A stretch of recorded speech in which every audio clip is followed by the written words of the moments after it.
ये कहानी एक टीनेजर के बेडरूम से शुरू होती है और एक ऐसे सवाल पर खत्म होती है जो सब कुछ बदल सकता है। सवाल ये कि क्या हम अब अपनी आंखों देखी बात पर भी भरोसा कर सकते हैं? चलिए समझते हैं कि कैसे हैकिंग वेबसाइट्स गिराने से आगे बढ़कर अब खुद हकीकत पर हमला करने तक पहुंच गई हैं। साल 2000 फरवरी का महीना था। दुनिया अभी-अभी Y2 के बग के डर से बाहर निकली ही थी, लेकिन इंटरनेट पर एक बिल्कुल अलग तरह का तूफान आने वाला था। एक ऐसा तूफान जो पूरी डिजिटल दुनिया को घुटनों पर ला देगा। और जानते हैं इसकी शुरुआत किसने की? एक अकेले टीनेजर ने। तो हमारी कहानी शुरू होती है इतिहास के सबसे कुख्यात साइबर अटैक्स में से एक से। और इसके पीछे कोई बड़ी जासूसी एजेंसी या कोई ऑर्गेनाइज्ड क्रिमिनल गैंग नहीं था, बल्कि एक लड़का था जो ऑनलाइन दुनिया में माफिया बॉय के नाम से जाना जाता था। सोचिए, मॉन्ट्रियल कनाडा का एक आम सा घर, उसके एक बेडरूम में 15 साल का माइकल केल्स उर्फ माफिया बॉय अपनी स्क्रीन के सामने बैठा था। उसके पास क्या था? बस कुछ कोड और दुनिया भर से हाईजैक किए गए कंप्यूटर्स का एक नेटवर्क। और इसी से उसने शुरू किया प्रोजेक्ट रिवोल्टा। उसका तरीका एकदम चौंकाने वाला था। उसकी सेना इंसानों की नहीं बल्कि मशीनों की थी। मतलब यूनिवर्सिटीज और बड़ी बड़ी कंपनियों के सर्वर्स जिन्हें उसने कब्जे में ले लिया था। फिर बस एक कमांड से उसने इन सर्वरों से इतना ज्यादा ट्रैफिक भेजा कि इंटरनेट के बड़े बड़े महारथी एक एक करके ढह गए। याहू, फिर अमेजॉन, CNN और यहां तक कि ईबे भी। इस हमले को इलेक्ट्रॉनिक पर्ल हार्बर तक कहा गया। पूरी दुनिया में खलबली मच गई। सबको लगा कि इसके पीछे कोई सरकार या बहुत बड़ा क्रिमिनल ऑर्गेनाइजेशन होगा। लेकिन जब सच सामने आया तो सब हैरान रह गए कि ये सब एक टीनेजर का काम था।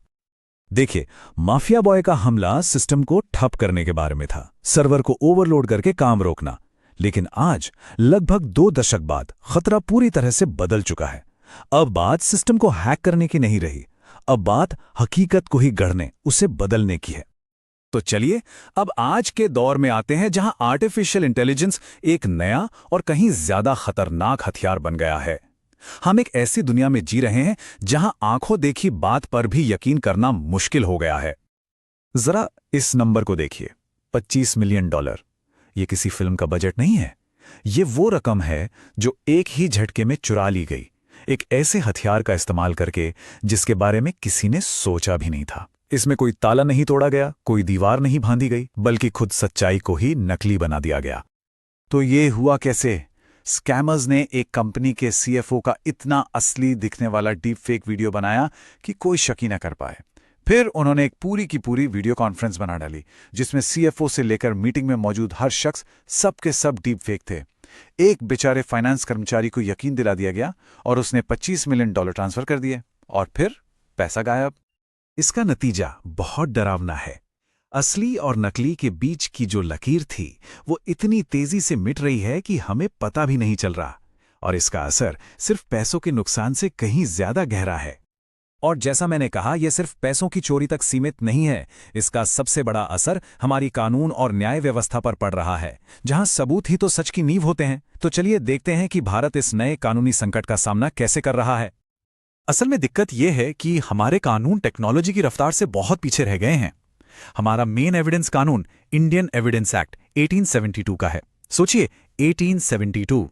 फिर आया IT एक्ट साल 2000 में, जब डीप फेक का किसी ने नाम भी नहीं सुना था। और आज हम इन्हीं पुराने कानूनी हथियारों के साथ डीप फेक के इस नए संकट का सामना कर रहे हैं। अदालतों में सबसे बड़ी चुनौती है असम्मित बोझ, यानी असिमेट्रिक बर्डन। इसका सीधा सा मतलब है एक बहुत बड़ा असंतुलन।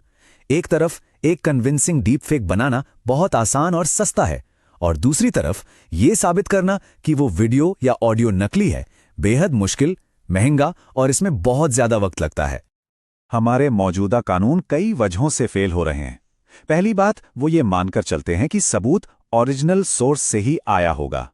वो ये तो चेक करते हैं कि फाइल ठीक से सेव हुई या नहीं, लेकिन ये नहीं जांचते कि जो वीडियो में दिख रहा है वो असल में हुआ भी था या नहीं। और सारा बोझ पीड़ित पर आ जाता है कि वो साबित करे कि सबूत नकली है। लेकिन अब ऐसा लगता है कि भारत इस दौड़ में बराबरी करने की कोशिश कर रहा है। सरकार ने इस संकट की गंभीरता को समझा है और इससे निपटने के लिए नियमों की एक नई किताब तैयार की है। इन नए IT नियमों में कुछ बहुत जरूरी बातें हैं। जैसे पहली बार कानून में सिंथेटिकली जनरेटेड इंफॉर्मेशन को डिफाइन किया गया है। अब से सभी एआई से बने कंटेंट पर साफ साफ लेबल लगाना जरूरी होगा और सोशल मीडिया प्लेटफॉर्म्स को अवैध डीप फेक्स को फैलने से रोकना होगा। और ये शायद सबसे बड़े बदलावों में से एक है। अब अगर किसी गैर कानूनी कंटेंट की शिकायत होती है तो उसे हटाने के लिए सिर्फ 3 घंटे का समय मिलेगा, जो पहले 36 घंटे था। इससे पता चलता है कि अब इस मामले को कितनी गंभीरता से लिया जा रहा है। ये नए नियम बेशक एक बहुत ही जरूरी पहला कदम है, लेकिन हकीकत को लेकर हमारी समझ पर जो बुनियादी हमला हुआ है, वो चुनौती वो अभी भी जस की तस बनी हुई है। और ये सब हमें सबसे बड़े सवाल पर ले आता है, जो कानून और टेक्नोलॉजी से भी कहीं आगे है। सवाल ये कि जब हकीकत को ही बनाया जा सकता है तो हम असली चीज की रक्षा करेंगे कैसे? ये सवाल इस पूरी समस्या की जड़ है। एक ऐसे दौर में जहां सच को भी बनाया जा सकता है, तो फिर उस साझा हकीकत का क्या होगा जिस पर हमारा पूरा समाज टिका है? ये सिर्फ एक तकनीकी चुनौती नहीं, बल्कि हमारे वजूद की परीक्षा है। और आखिर में ये हमें एक ही सवाल पर लाकर खड़ा कर देता है, अगर आंखों देखी बात पर भी यकीन नहीं किया जा सकता, तो फिर हम भरोसा किस पर करेंगे?